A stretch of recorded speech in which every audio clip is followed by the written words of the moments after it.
በስመ አብ ወወልድ ወመንፈስ ቅዱስ አሐዱ አምላክ አሜን።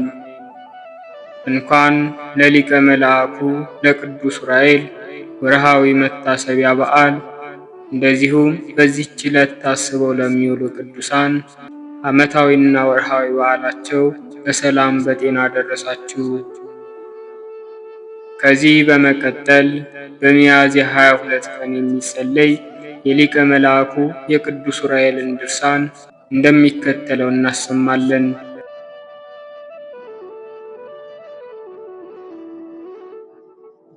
አንድ አምላክ በሚሆን በአብ በወልድ በመንፈስ ቅዱስ ስም እናምናለን።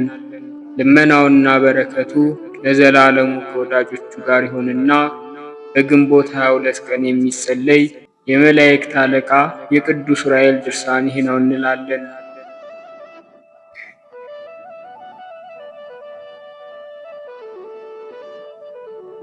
ከ99ኙ ነገደ መላእክት አንዱ ስለሚሆን ስለ ቅዱስ ዑራኤል በብዙ ትጋትና ሕሊናን በመወሰን የቁስጥንጥንያው ኤጲስቆጶስ አባ ሕርያቆስ የደረሰው ድርሳን ይህ ነው።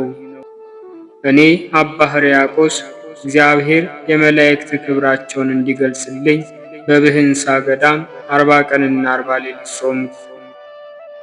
ጾሜንም ከፈጸምኩ በኋላ የሚካኤልንና የገብርኤልን የዑራኤልን የመላእክት አለቆችን ሁሉ የክብራቸውን ዜና ፈጣሪ የገለጸልኝ። ቁጥራቸው ሊነገር የማይቻል ስፍር ቁጥር የሌላቸው እልፍ አእላፋት መላእክት በየነገዳቸው በአማረ ዝማሬ እየዘመሩ ያመሰግኑታል። ክንፋቸው 6 ዓይናቸውም በሁለንተናቸው የመላ ሱራፌልና ኪሩቤል ቅዱስ ቅዱስ ቅዱስ እጹብ ድንቅ እያሉ ይዘምራሉ፣ ያመሰግናሉ። ይህን ሁሉ ከሰማው በኋላ የእያንዳንዱን ሹመት ገለጸልኝ። የዑራኤልንም ሹመት ጥር 22 ቀን እንደሆነና ዳግም ለዘላለሙ ለባሮቹ የምህረትና የይቅርታ አማላጅ የሆናቸው ዘንድ ቃል ኪዳን የተቀበለበት ሐምሌ 21 ቀን መሆኑን ገለጸልኝ። እግዚአብሔርን የማያውቅ ጦረኛና ፈረሰኛ የሆነ የሚያስፈራ ኃይለኛ ጎበዝና ነፍሰ ገዳይ የሆነ ስሙ ጎልያድ የተባለ አንድ ኢሎፍላዊ ሰው ነበር። እግዚአብሔርም ለእስራኤል ልጆች ጠላት ወይንም ተቃራኒ ሲያደርገው በእርሱም ላይ በዘባነ ኪሩቤል ላይ የሚኖር በመፍራትና በመንቀጥቀጥ በሱራፌል አንደበት የሚመሰገን ምስጋና ገንዘቡ የሚሆን የእግዚአብሔር የመቅደሱ አገልጋይ የሆነውን መልአኩ ዑራኤልን የበቀል መልአክ አድርጎ አስነሳበት። ይህም ጎልያድ ከቶ ኃይሌን ልትቋቋም ትችላለህን? ይልቁንስ ለእኔ ተገዛ፣ ለአማልክቶችም ስገድ ሲል ለእስራኤል ንጉሥ ለብንያማዊው ለቂስ ልጅ ለሳኦል መልእክተኞችን ላከበት። ነገሬን አቃልህ አልቀበል ብትል አገርህ ሁሉ ይጠፋል፣ ሕዝብህም ከብርሃን ይታወራሉ፣ ጽዮንም በሐዘን ትጨልማለች በማለት ዛተበት። መልእክተኞቹም ወደ ሳኦል ሄዱና የነገሩን ሁኔታ በማጋነን ነገሩት። ሳኦልም ለመልእክተኞቹ እስከ ነገ ቆዩኝ፣ የሚሆነውን ሁሉ ነግራችኋለሁ አላቸው። ይህንንም ካለ በኋላ ከፎቅ ላይ ወጣና አምላኬ የእስራኤል አምላክ ሆይ ባሮችህን ይቅር በላቸው፣ እኔም በድዬህ ከሆነ ነውር የሌለውን ንጹሕ መሥዋዕት የሚያቀርበውንና በትክክል የሚያስተዳድራቸውን ንጉሥ አንግስላቸው ሲል ወደ እግዚአብሔር ጸለየ። ኢሳይያስ በፊት መንገድህን የሚጠርግ መልእክተኛዬን እልካለሁ እንዳለ እንደዚሁ ሕዝብህን እስራኤልንና የሕግህ ማደሪያ የሆነች ጽዮንን ከጥፋት የሚያድን መልእክተኛህን ላክ። አምላካችን ሆይ የነቢያትን ልጆችና ሌዋውያንን ካህናትን ይቅር በላቸው፣ የተቸገሩትንም በኃይልህ እርዳቸው፣ አንተ መድኃኒትና ሕይወት ነህና በማለት ጸሎቱን ፈጽሞ ወደ ጎልያድ መልእክተኞች ተመልሶ መጣ። በማግስቱም የጎልያድን መልእክተኞች እንዲህ አላቸው፣ እኔ በፈረስና በሰረገላ ኃይል የማሸንፍ አይደለም። የእስራኤል አምላክ ትምክህትህን ወይንም ትዕቢትህን ባየ መጠን ድል አደርግሃለሁና በሉት አላቸው። መልእክተኞቹም ከንጉሡ ከሳኦል የተነገራቸውን መልስ ተቀብለው ሄዱና ጎልያድ ለተባለው ለአርበኛው ንጉሣቸው ነገሩት። ጎልያድም የንጉሡ የሳኦልን መልእክት በሰማ ጊዜ በፈረሱና በሰረገላው በራስ ቁሩና በሰይፉ በቀስቱም ተመታ። እግዚአብሔርም ይህንን በቆሻሻ ቦታ የተጣለ ንጉሥ ነኝ ባይ በጠላቱ በጎልያድ ላይ ስለ ትምክህቱና ስለ ልቡ ተንኮል ተቆጣ። ዳግመኛም ጎልያድ ስለ ጦርነቱ ነገር አንተ የእስራኤል ንጉሥ ስትሆን እኔ የኤሎፍላዊ ጎልማሳ ነኝ። በዚህም ሆነ በሰናወር ሁለታችን ጦርነት እንግጠምና የተሸነፍን እንደሆነ እስራኤል ይድናሉ ሲል መልእክተኞቹን ወደ ሳኦል ላከ። የኢሎፍሊ ጦረኞች ኃይላቸው ከእስራኤል ጦረኞች ኃይል ይበልጣልና ያን ጊዜ ጎልያድ መልእክተኞቹን ጠንካሮቹና ሯጭ የሆኑ ፈረሶች ይጫኑላችሁና በአስቸኳይ ከሳኦል ዘንድ ደርሳችሁ ከጽዮን ተመለሱ አላቸው። የጎልያድ መልእክተኞችም ሄደው ለንጉሡ ለሳኦል ነገሩት። የእስራኤልም ሕዝብ ይህንም በሰሙ ጊዜ ደነገጡ። የይሁዳ አገሮችም ሁሉ በዙሪያዋና እስከ ኤዶምያስ ድረስ ያሉት ሁሉ ተሸበሩ። በዚያን ወራት የእሴይ ልጅ ዳዊት ወደ ንጉሡ ሳኦል ሄደና ወደ አውቲራዝማ ደርሶ በበገናና በመሰንቆ ለእግዚአብሔር ምስጋና ቀረበ። ያን ጊዜ አውቲራዝማ እስራኤላዊ ሆይ እንደ ባህታዊ እዚህ በረሃ ውስጥ ምን አመጣ ሲል ጠየቀው። ዳዊትም ጌታዬ የሳኦል ነገር አስጨንቆኛል፣ ልጄ ሜልኮልን እሰጥሃለሁ ካለኝ በኋላ ልቡ እንደ ከዳኝና ክህደቱም እንደ ሰይጣን ክህደት ስለመሰለኝ ነው አለው። አውቲራዝማም የእስራኤልን ጠላት ጎልያድን ሄዶ እንዲወጋው መልካም ምክርን ስለመከረው ዳዊትም ያን ጊዜ ከእግሩ በታች ወደቀና እግዚአብሔርን አመሰገነ። ከዚህ በኋላ አውቲራዝማ በዳዊት ላይ ጸሎት ጸለየና የእስራኤል ጠላት ጎልያድ በዳዊት እጅ ድል እንዲሆን ለእግዚአብሔር መስዋዕት አቀረበ። ያን ጊዜ ዳዊት ተነስቶ ወደ ቂስ ልጅ ወደ ሳኦል ተመለሰ። የሳኦል ልጆችም በዳዊት ተመልሶ መምጣት በጣም ደስ አላቸው። ሳኦልም ዳዊትን ጠራና ልጄ ዳዊት ሆይ ስለ ጎልያድ ጦርነት ሳይሆን በእኔና በአንተ መካከል ባለው ጉዳይ ላይ ሁለታችንን እንመካከርበት አለው። ዳዊትም ይህንን ሰምቶ ልብሱን ከወገቡ ታጥቆ ወደ ሳኦል ቤት በገባ ጊዜ ሳኦልንም አዝኖና ደንግጦ በተሰበሰበው ሕዝብ መካከል ሲጨነቅ አገኘው። ዳዊትም ጌታዬ ሆይ አንተ የእስራኤል ንጉሥ ስትሆን ምን ያስተክዛል ሲል ጠየቀው። ሳኦልም የጎልያድ ነገር ብዙ አስጨነቀኝ ሲል መለሰለት። ጌታዬ እኔን ወደ እርሱ ላከኝ፣ እኔ ሄጄ ሕዝቡን አሳፍራቸዋለሁ፣ የኢሎፍሊንም ሰዎችና አሕዛቦች አስጨንቃቸዋለሁ። እኔ ከእርሱ ፊት ብወድቅ አንተ በኃይልህ አንሳኝ፣ የምሰጥህ ምርኮ ባይኖረኝ ግን ራሴን ለሞት አሳልፌ እሰጥሃለሁ አለው። ከዚህ ቀድሞም በቃልህ ሀብት የሚሰጠኝ አልሻም፣ እኔ ግን የምፈልገው ካልተገረዙት አሕዛብ 100 ምርኮኞችን የሚሰጠኝ ብቻ ነው ብለኸኛል አለው። እነሆ ዛሬ በኃይልህና በትእዛዝህ ወደ ኢሎፍላዊ ምድር ቦርድ ልብሴ በኢሎፍላውያን ደም እስኪነከርና ተዋግቼም በድል አድራጊነት በኢሎፍሊ ሰራዊት እጅ መንሻ እስክቀበል ድረስ በዚያ ልቤ ለመዋጋት ይፈቅዳል።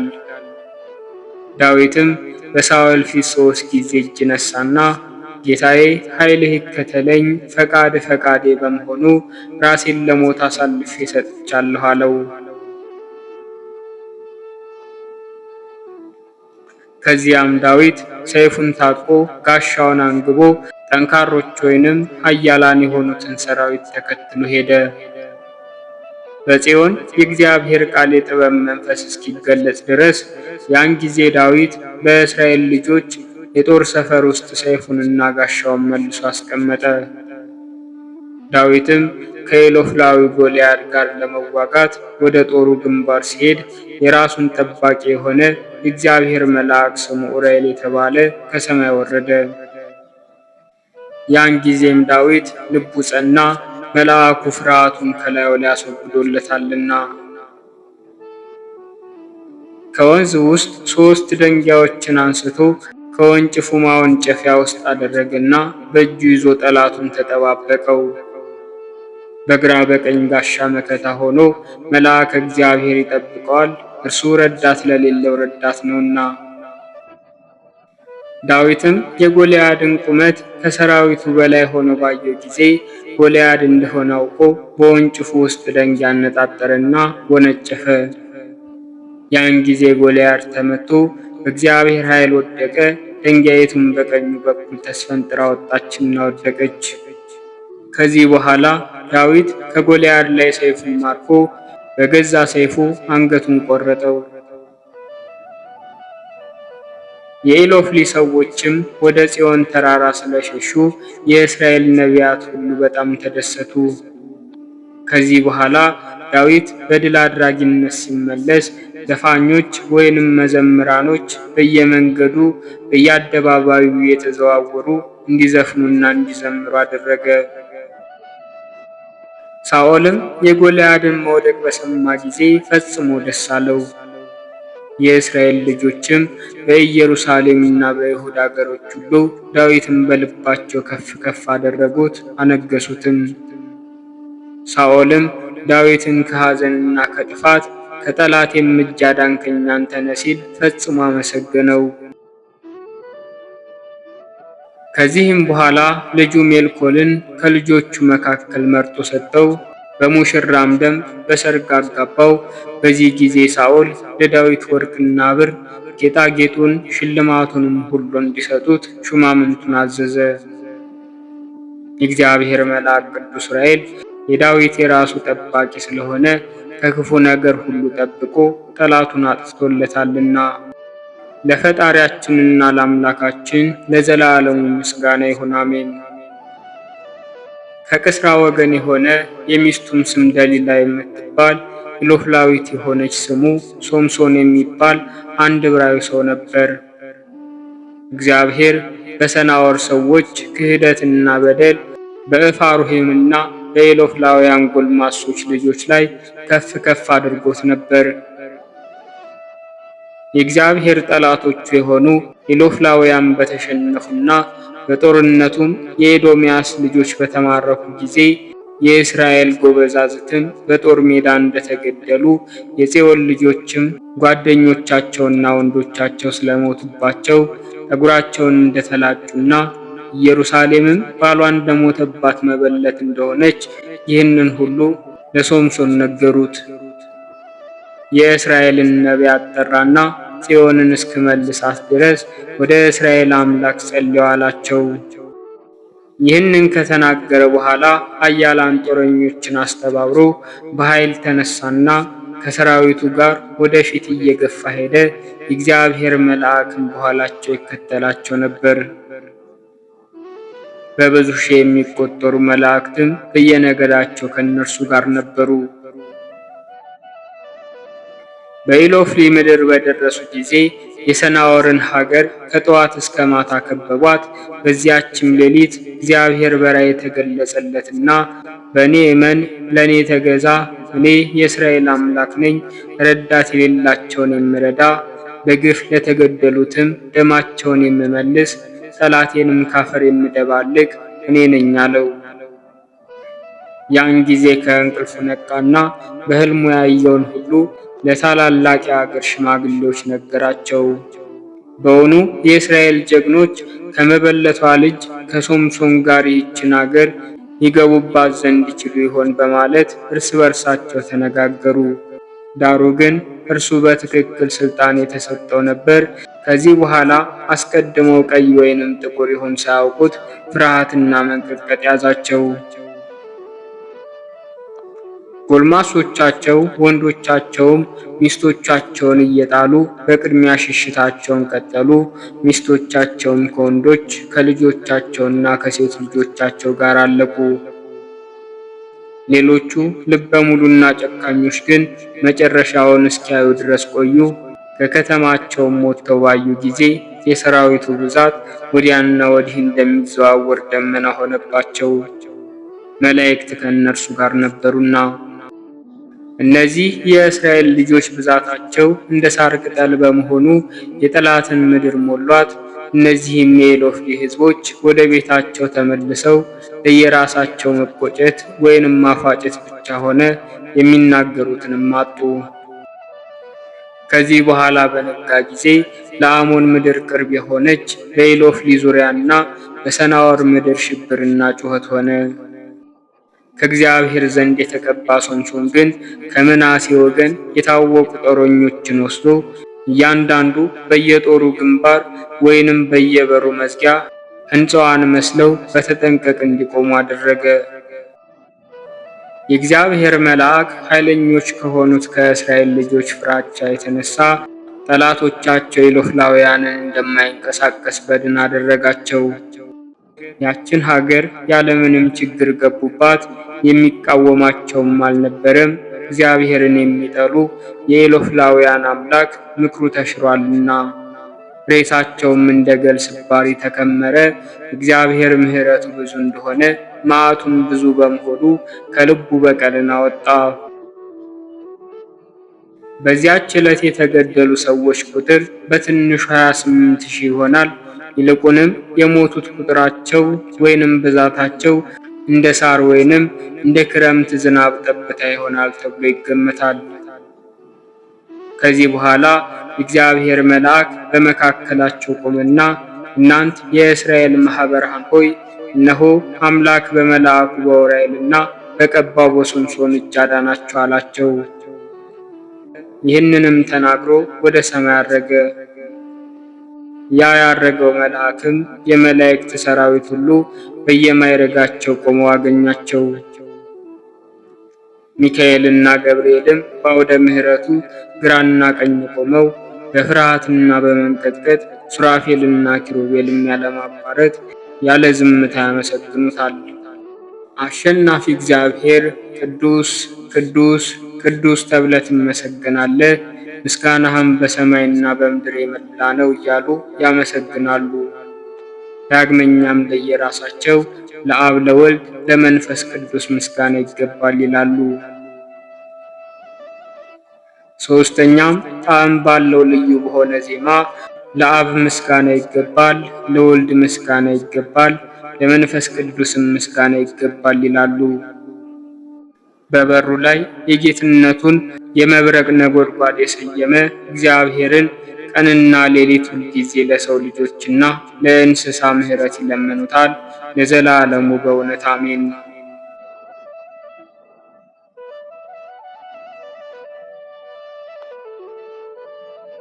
ልመናውና በረከቱ ለዘላለሙ ከወዳጆቹ ጋር ጸንቶ ይኑርና ቅዱስ ዑራኤል ያደረገው ተአምር ይህ ነው። ዘወትር ሌት ተቀን የሚጮህ ጋኔን የሚጥለው በሲዶና ሀገር የሚኖር አንድ ሰው ነበር። በዚያቸው ሀገር ውስጥ የይቅርታና የምህረት መልአክ የሆነ የመላእክት አለቃ በቅዱስ ዑራኤል ስም የተሰራች ቤተ ክርስቲያን ነበረች። ይህ ሰው የመላእክት አለቃ በሆነ በቅዱስ ዑራኤል በዓል ጥር 22 ቀን ካህናቱ በማህሌት ጊዜ በፍቅርና በሰላም ሲዘምሩና ሲያሸበሽቡ ሳለ ከዚያችው ቤተ ክርስቲያን ውስጥ ገባ። ያን ጊዜ በውስጧ ቀይ ሰው መልኩ ከደም ግባቱ ጋር እጅግ ያማረ ከሰው ሁሉ ይልቅ የሚበልጥ በመካከላቸው ቆሞ ከእያንዳንዱ ፊት የሚወርደውን ላብ በመሐረብ ሲጠርግ አየ። ያን ጊዜ ከእግሩ በታች ተንፈራገጠ። ጋኔኑም ከላዩ ላይ ጥቁር የእንጨት ቅርፊትን የመሰለ ሆኖ ወጣ። ጋኔኑም እርሱን ትቶ ሸሸ። ዑራኤልም ሽሽቱን አይቶ ፈጥነህ ወደ እኔ ና ቢለው ፈርቶ ሽሽቱን ቀጠለ። ያን ጊዜ አንገቱን አንቆ በያዘው በትረ መስቀል ስለደበደበው ጮኸ አለቀሰ። መልአኩም ሁለተኛ ታሰቃየው ዘንድ ወደዚህ ሰው ትመለሳለህን ቢለው ከእንግዲህስ ወዲህ ወደ እርሱ ብመለስ የአምላክህ መለኮታዊ ሰይፍ ከሁለት ይክፈለኝ ሲል በፊቱ ማለና እንዲሄድ ለቀቀው። ያም ሰው ያየውንና የሰማውን ሁሉ ለሰዎች ተናገረ። ያዩና የሰሙ ሰዎች ሁሉ እግዚአብሔርን አመሰገኑ፣ የቅዱስ ዑራኤልንም ተአምራት አደነቁ። ለእግዚአብሔርና ለእናቱ ለድንግል ማርያም ምስጋና ይሁን። ለእኛም ምሕረትና ይቅርታ ይደረግልን። የመላእክት አለቃ የሆነ የቅዱስ ዑራኤል የረድኤቱ ሀብትና ልመናው ከሁላችን ሕዝበ ክርስቲያን ጋር ለዘላለሙ ጸንቶ ይኑር አሜን። ወስብሐት ለእግዚአብሔር ወለወላዲቱ ድንግል ወለመስቀሉ ክቡር። ይቆየን።